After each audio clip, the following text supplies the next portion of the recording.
ഇറ്റലിയിലെ സിസിലിയിൽ കടലിൽ അപകടത്തിൽപ്പെട്ട സഹപ്രവർത്തകരായ കന്യാസ്ത്രീകളെ രക്ഷിക്കുന്നതിനിടയിൽ ബ്രസീലിയൻ കന്യാസ്ത്രീക്ക് ദാരുണാന്ത്യം. Carmelite Messengers of the Holy Spirit സന്യാസ സഭാംഗമായ സിസ്റ്റർ നാദിർ സാന്റോസ് ഡി സിൽവയാണ് മരണമടഞ്ഞത്. 45 വയസ്സായിരുന്നു. മെയ് 11 എല്ലാവരെയും കണ്ണീരിലാഴ്ത്തിയ ഈ സംഭവം നടന്നത്. സിസിലിയിലെ കടൽ തീരത്ത് വിശ്രമവേള ചെലവഴിക്കുകയായിരുന്നു സിസ്റ്റർ നാദിറും മറ്റ് കന്യാസ്ത്രീകളും. മുട്ടപ്പം മാത്രം വെള്ളമുള്ള ഭാഗത്തു നിന്നിരുന്ന 3 കന്യാസ്ത്രീകളെ പെട്ടെന്നുണ്ടായ ശക്തമായ തിരമാലകൾ ഉൾക്കടലിലേക്ക് വലിച്ചെടുക്കുകയായിരുന്നു. അപകടം കണ്ട് ഒട്ടും വൈകാതെ സിസ്റ്റർ നാദിർ കടലിലേക്ക് ചാടുകയും മുങ്ങിത്താഴുകയായിരുന്ന ഒരു കന്യാസ്ത്രീയെ ഉയർത്തിപ്പിടിച്ച് രക്ഷിക്കുകയും ചെയ്തു. എന്നാൽ മറ്റുള്ളവരെ രക്ഷിക്കാനുള്ള ശ്രമത്തിനിടയിൽ സിസ്റ്റർ നാദിർ ശക്തമായ തിരമാലകളിൽ പെടുകയായിരുന്നു. പിന്നീട് അഗ്നിശമന സേനാംഗങ്ങളെത്തിയാണ് സിസ്റ്ററുടെ മൃതദേഹം കരയ്ക്കെത്തിച്ചത്.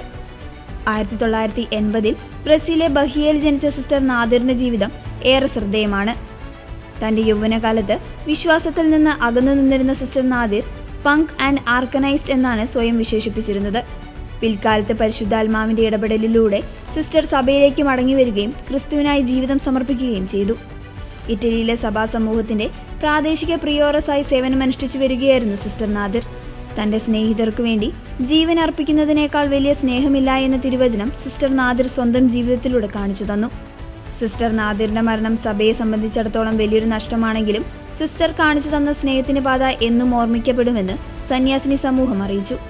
ബ്രസീലിലെ സാന്റോ അമാരോ രൂപതയിൽ സിസ്റ്റർക്കായി പ്രത്യേക അനുസ്മരണ കുർബാനയും പ്രാർത്ഥനകളും സംഘടിപ്പിച്ചു.